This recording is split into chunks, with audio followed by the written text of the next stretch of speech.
He walked into the luxury resort without shoes, and the laughter started immediately. They called him a hillbilly, lost, poor. But what no one expected was that this country boy carried on his phone an image that would silence everyone there. When he showed the photo, the silence was immediate. Subscribe to the channel now and discover how a simple gesture turned the tables in seconds. The sun rose majestically over the small Bayou Creek, a riverside community on the Louisiana coast.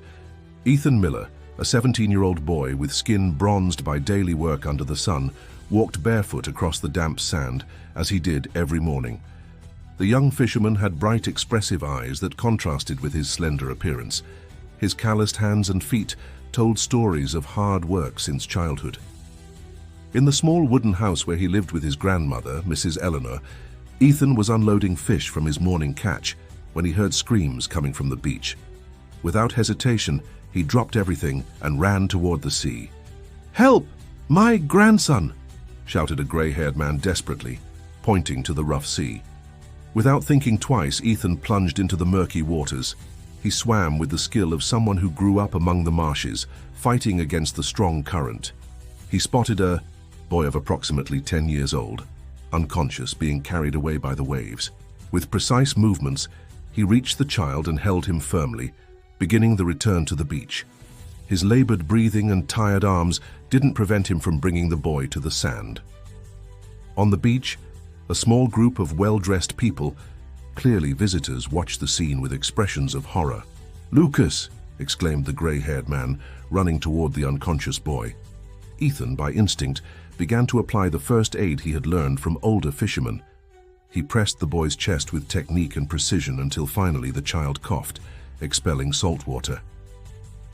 "He's breathing," announced Ethan, smiling with relief. The boy's grandfather, in tears, embraced Ethan tightly. "You saved my grandson's life. I'm Richard Montgomery, owner of the Crystal Waters resort chain. How can I thank you?" Ethan, embarrassed by all the attention, just shook his head. "Anyone would do the same, sir. The important thing is that the boy is okay." While paramedics, who had been quickly called, attended to Lucas, Richard couldn't take his eyes off the young fisherman. There was something about the simplicity and courage of that boy that deeply intrigued him. That same afternoon, after Lucas was examined and released by the local doctor, Richard returned to Ethan's house. Mrs. Eleanor, a 70-year-old woman, with white hair and a face marked by time, received the businessman with the dignity that only the humble know. "Come in, sir. Our house is simple, but it's clean and honest," she said, offering freshly brewed coffee. Richard accepted the drink, observing the simplicity of the environment. Wooden walls, beaten earth floor, some basic utensils, and old photographs in improvised frames. In the corner of the room, he noticed a small altar with images of saints and candles, revealing the family's faith. "Mrs. Eleanor, your grandson saved my Lucas's life today. I have no words to express my gratitude." The lady smiled with pride. Ethan has a pure heart, sir. Since he was little, when he came under my care after my daughter," she paused, searching for words. "After she left this world, he's always been like this, caring and brave." Ethan entered the room, still with clothes damp from the sea, carrying more fish for dinner. Seeing the businessman, he was visibly embarrassed. "Sorry about my appearance, sir. I wasn't expecting visitors." Richard stood up and, in a gesture that surprised both Ethan and his grandmother, took his phone from his pocket. "I want to record this moment. You're a hero, Ethan. Can I take a picture of us?" The young man awkwardly agreed. Richard positioned himself next to Ethan and took a selfie. Then he showed the result to the boy. "Look, it turned out good. I'll send it to your phone." Ethan lowered his eyes. "I don't have a modern phone, sir. Mine is quite old. One of those that barely takes pictures." Richard, noticing the young man's embarrassment, immediately offered, "Allow me then to send the photo to your phone, even if it's old." Ethan took his old device with its cracked screen and received the image transfer. It was the first time he had a photo with someone so important. In the following days, Richard couldn't get the image of that brave young man and his sick grandmother out of his head. During a meeting with his executives at the resort miles away, he shared the rescue story. omitting details at the family's request. "I want to do something for this young man," he told his advisors, "not as charity, but as recognition." That's when the idea came up. Invite Ethan to visit the resort. Richard wanted to show the young fisherman that other horizons were possible. The invitation reached Bayou Creek through an elegant messenger who delivered a golden envelope into Ethan's calloused hands. "Mr. Richard Montgomery invites you to spend a day at the Crystal Waters Resort with all expenses paid." Mrs. Eleanor, sitting in the rocking chair on the porch, observed the scene with apprehensive eyes. "I don't know, my boy. That world isn't for us." Ethan looked at his grandmother with affection. "Grandma, you always taught me not to be afraid of experiencing new things. Besides, Mr. Richard seems to be a good person. I saved his grandson. He just wants to thank me."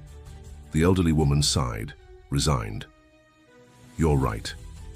But promise me you won't be dazzled by that world of wealth. Always remember where you came from." The young man hugged his grandmother tenderly. "I will never forget my roots, Grandma. I'll just visit the place and come back home, to you and to the sea." The next morning, Ethan arranged his only set of good clothes, a simple but clean and well-pressed outfit. He looked at his calloused feet and thought about wearing the old sandals he kept for special occasions. However, he felt uncomfortable with them. He was used to walking barefoot, feeling the earth, the sand, connecting with the world around him. "I'll go as I am," he finally decided, putting the sandals away. Mrs. Eleanor observed her grandson's decision and smiled, understanding. "That's how it should be, my son. Never be ashamed of who you are." Before leaving, Ethan checked his old phone, making sure the photo with the businessman was saved. That image was his small guarantee, his entry pass to a world he had never imagined knowing. The driver sent by Richard arrived punctually. Ethan said goodbye to his grandmother, promising to return the same day, and entered the luxurious car feeling completely out of place among the leather seats and cold air conditioning. During the 1-hour journey to the resort, the young fisherman observed through the window as the landscape gradually transformed.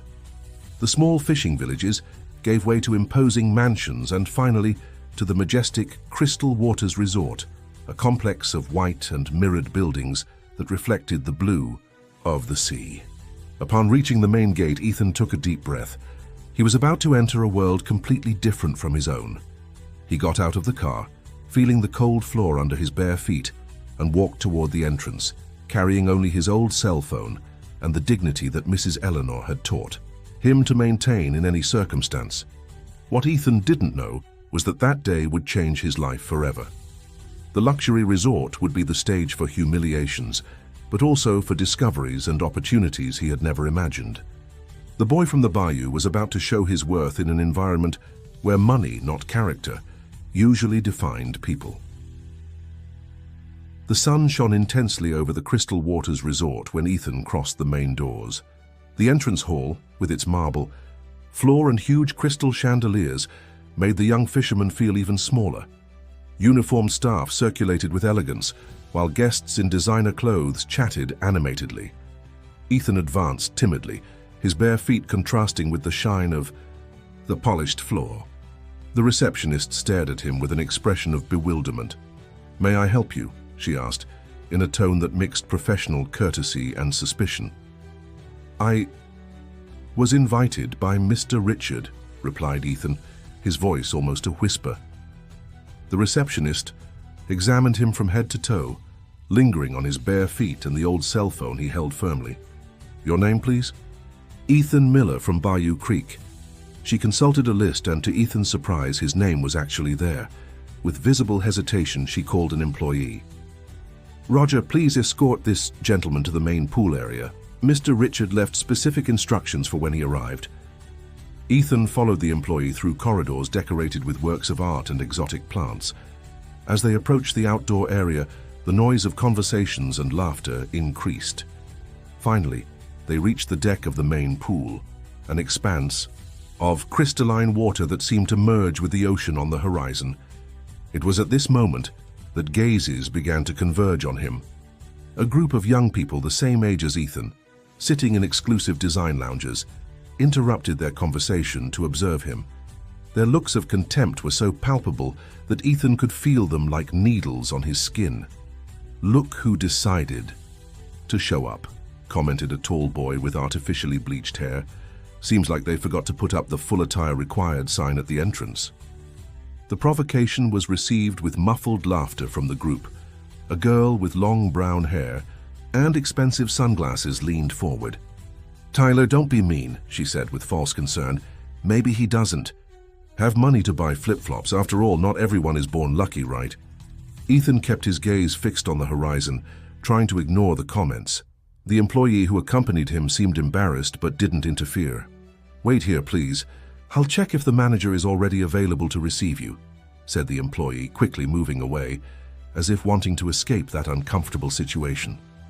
Left alone, Ethan felt exposed. The young people continued to stare at him, now without disguising it. He decided to walk to the edge of the pool, admiring the view of the sea that stretched beyond.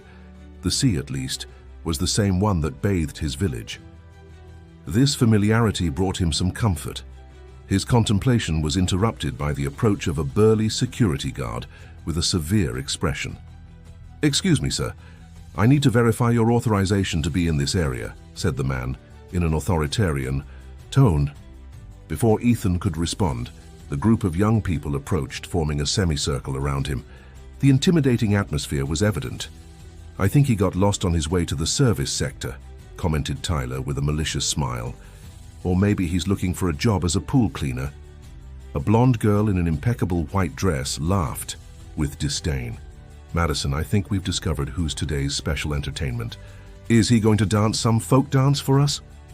The security guard, influenced by the comments of the rich young people, adopted an even more intimidating posture. "I'm going to have to ask you to come with me to the exit, sir," he said, holding Ethan's arm. It was at this moment that the young fisherman, with surprising tranquility, raised his old cell phone. "Before you send me away, look at this," he said, with a firm and clear voice. On the cracked screen of the old cell phone appeared the selfie of Ethan with Richard Montgomery, taken in the small wooden house. The smiling faces contrasted with the tension of the present moment. The security guard immediately released Ethan's arm. The rich young people exchanged confused looks. "You know the owner of the resort?" asked Madison, incredulous. Before Ethan could elaborate, an imposing voice echoed across the deck. "He not only knows him, but he saved my grandson's life." Richard Montgomery approached with firm steps, accompanied by the resort manager and his grandson Lucas, now completely recovered. Silence took over the environment. The security guard retreated, visibly embarrassed. "Ethan!" exclaimed Lucas, running to hug the young fisherman. "Grandpa told me how you saved me." Richard placed his hand on Ethan's shoulder in a gesture of respect and gratitude that didn't go unnoticed by any of those present. "This young man," announced the businessman in a loud voice, making sure everyone could hear, "dove into dangerous waters to save Lucas when our boat capsized during a visit to his community. He risked his own life without hesitation." The embarrassment was visible on the faces of the young people who moments before had mocked Ethan. Tyler seemed especially uncomfortable, avoiding looking directly at the fisherman or the businessman. "Mr. Montgomery," intervened the manager, trying to ease the situation. "The presidential suite is ready as per your instructions." Richard smiled. "Excellent.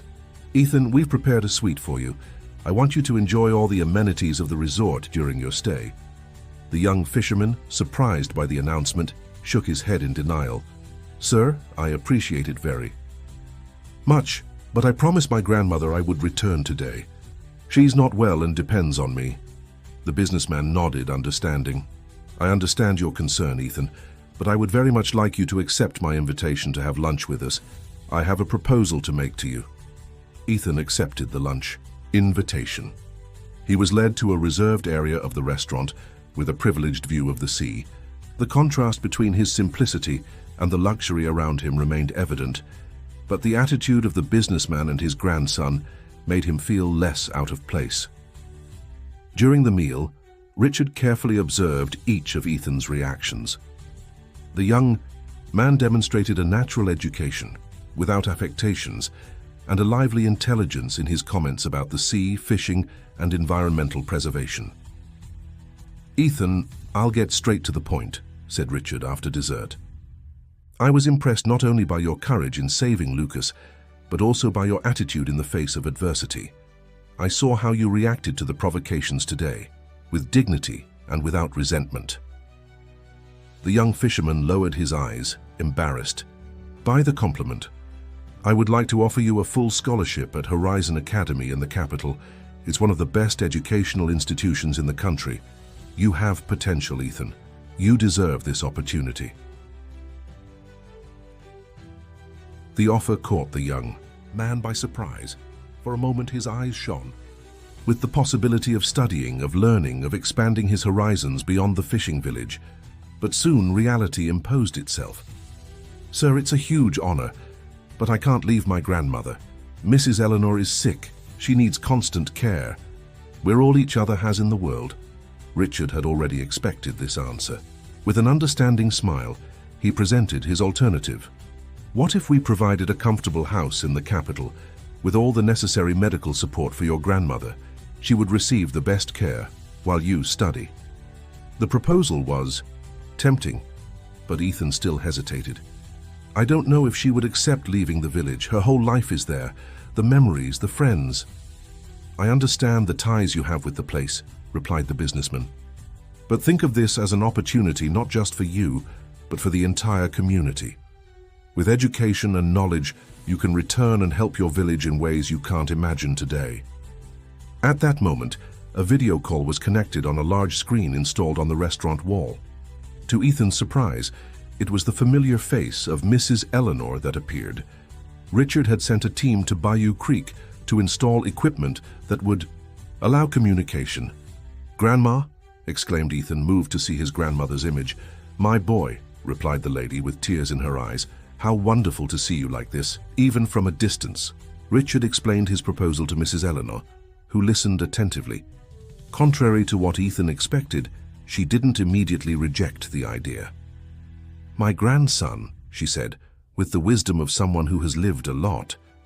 "Your mother always dreamed of seeing you studying, growing. I can't be the reason that prevents your dreams from coming true." "But Grandma, what about you? And our house?" "Home is where we are together, my son. And as for my health, well, I'm not getting any younger. Maybe those big city doctors can help me stay by your side longer." The decision wasn't made at that moment, but a seed had been planted. Ethan promised to return to the village the next day to talk in person with his grandmother. At the end of lunch, as Ethan was preparing to leave the resort, he was surprised by the timid approach of Tyler, the young man who had led the taunts earlier. "Hey," he began, visibly uncomfortable. "I wanted to apologize for what happened at the pool. It was stupid of me." Ethan stared at the boy for a few seconds, then extended his hand in a gesture of peace.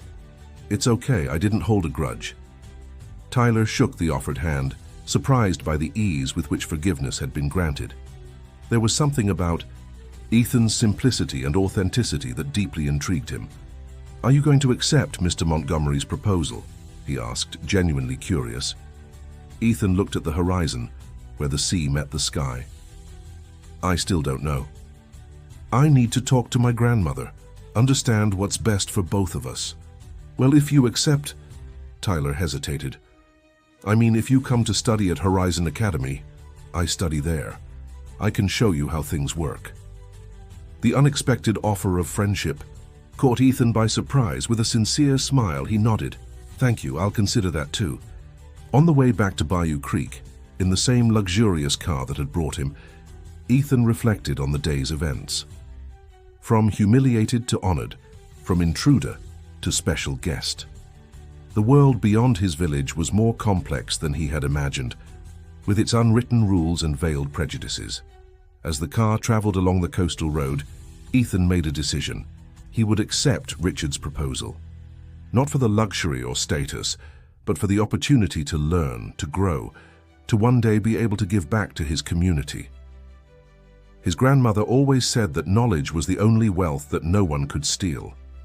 What Ethan didn't know was that his journey was just beginning. The challenges of adapting to a new world without losing his roots would be many, and his presence at the resort that day would have consequences that would extend far beyond his own life, affecting everyone around him in ways he could never predict. 6 months passed since Ethan and Mrs. Eleanor moved to a comfortable house on the outskirts of the capital. The adaptation wasn't easy. The big city, with its fast pace, contrasted with the tranquility of Bayou Creek. On the walls of the living room, photographs of the village kept the connection with their roots alive. Mrs. Eleanor, after starting specialized treatment, showed significant improvements. The cardiologist was impressed with her vitality. "Your grandmother has a young spirit," he commented to Ethan. "Medicine helps, but it's her will to live that makes the difference." At Horizon Academy, Ethan faced his own challenges.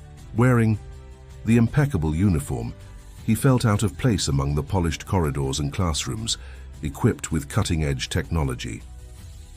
The first weeks were marked by curious looks and malicious comments. "Montgomery's protégé," some whispered. "Scholarship fisherman," said others. But Ethan maintained the dignity he had demonstrated at the resort, focusing on his studies.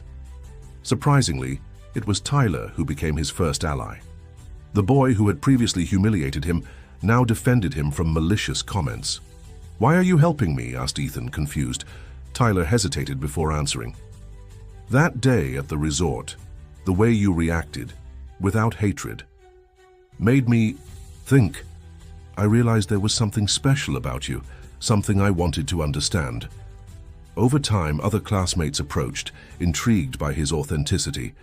Academically, Ethan surprised everyone. In marine biology classes, his practical knowledge complemented the theories presented.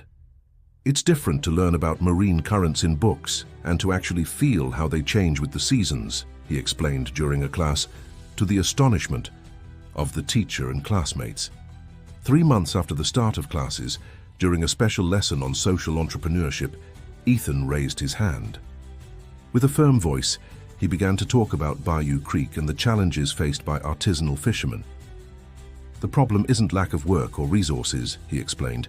"It's lack of recognition and connection to fair markets. The fishermen know the sea, respect its cycles, but without direct access to consumers, they end up depending on middlemen who pay pittance." The passion with which he spoke captured everyone's attention. Ethan wasn't just repeating theories, he was sharing lived experiences. "My proposal is to create a cooperative that directly connects fishermen to restaurants and consumers in the capital, eliminating intermediaries. Additionally, we could organize eco-tourism workshops." The investor who was teaching the class approached Ethan afterward. "Your project has potential. Would you be willing to develop it in more detail?" In the following days, Ethan dedicated himself to the project with the help of Tyler and other classmates. The group began to meet at Ethan's house after classes, where Mrs. Eleanor welcomed them with fresh coffee and stories about the village. During one of these meetings, Madison, the same girl who had participated in the mockery at the resort, unexpectedly appeared. Visibly nervous, she asked to speak with Ethan privately. "I came to apologize for how I treated you," she said. "You changed my way of seeing the world, seeing how you remain true to who you are, even in environments that tried to shape you. That made me question many things." Ethan offered a gesture of friendship. "We're developing a project for Bayou Creek. If you want to participate, you'll be welcome." Madison accepted the invitation. In a few weeks, what had begun as a school project transformed into a real initiative with support from the investor and Richard. Ethan, now wearing city clothes, maintained a habit that intrigued everyone. Whenever possible, he walked barefoot, in the house garden, during leisure moments, and sometimes even at school. "Why do you still walk barefoot?" asked Tyler, curious. "You can buy the best shoes now." "Walking barefoot keeps me connected to the earth, to who I am," replied Ethan. "It reminds me where I came from. Each callus has a story. Each mark is part of me." The explanation had an impact on the privileged young people. Gradually, they began to question their own lives of comfort, seeking more authentic connections. 9 months after the move, the cooperative project was ready to be implemented. Richard, impressed with the work developed, proposed an official partnership with his resort chain. "I want all restaurants in Crystal Waters to buy exclusively from your cooperative," he announced during a meeting. "Additionally, I would like to invite you, Ethan, to be the ambassador of our new social program." The proposal surprised the young man. "Ambassador? I don't know if I have the profile for that, sir." "It's exactly your profile that we want. Someone authentic, who knows both worlds and can build bridges between them." The inauguration of the Bayou Cooperative happened on a sunny day. Bayou Creek was celebrating. Fishermen, residents, authorities, and students from Horizon Academy mingled in a celebration that symbolized the union of two seemingly distant worlds. During the ceremony, Ethan gave a speech barefoot. "I grew up in this village, learning that wealth isn't in what we possess, but in what we share," he began. "Today we celebrate not just the beginning of a business, but the recognition of the value of the work of each fisherman, each artisan, each person who keeps the culture of this community alive." A reporter from an international magazine asked how he felt seeing people who had previously looked down on him now working by his side. "I didn't need them to like me. I just wanted them to see beyond my feet," he replied. The "see" phrase went viral on social media, inspiring debates about prejudice and opportunities. The success of the cooperative exceeded all expectations. Madison, fulfilling her promise of redemption, created marketing campaigns that highlighted not only the quality of the products, but the stories of the people behind them. "I learned that value isn't measured by designer shoes, but by the ability to walk with dignity on any terrain," she wrote in an open letter that would be widely shared. 3 years later, Ethan received a call from Richard. "We're inaugurating a new resort on the banks of Bayou Creek, and I would like you to be the guest of honor." The venture had been conceived with principles of sustainability and integration with the local community. Built on stilts following the traditional architecture of the region, it harmoniously integrated with the landscape. Richard invited Ethan to make the opening speech. The young man looked at the diverse audience: executives in formal attire, fishermen from the village, students, journalists. 3 years ago, I was just a barefoot boy who dreamed of helping his grandmother and his community," he began. "Today, we celebrate the proof that different worlds can meet and create something new, something better." His eyes met those of Mrs. Eleanor, now recovered, smiling proudly. "This resort represents the bridge we built together, a bridge between tradition and innovation, between preservation and development." After the speech, Ethan discreetly moved away.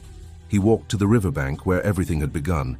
He took off his shoes, feeling the damp earth under his feet.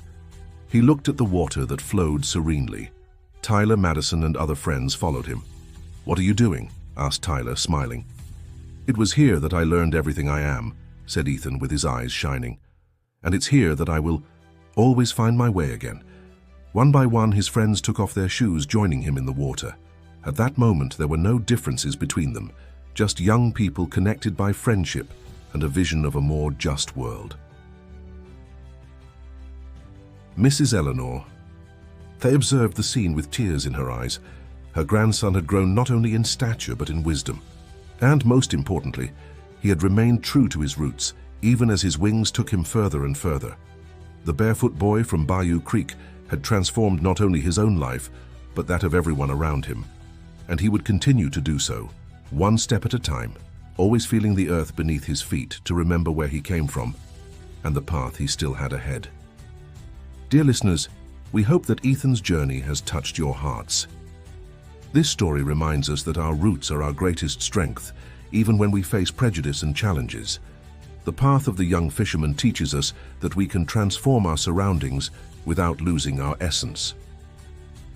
To continue this emotional journey, we've prepared a special playlist with equally captivating stories about Americans who, like Ethan, transformed adversities into opportunities. Find it by clicking the button on the left of the screen. If this narrative awakened something in you, subscribe to our channel and leave your like. Daily we bring American stories that explore our rich culture and the values that truly matter. Your comments are valuable. Tell us if you've ever experienced situations where you needed to defend who you really are or know someone like our protagonist. Your experiences inspire us to create new content. Until the next story, we're eager to meet you again in the next Emotions.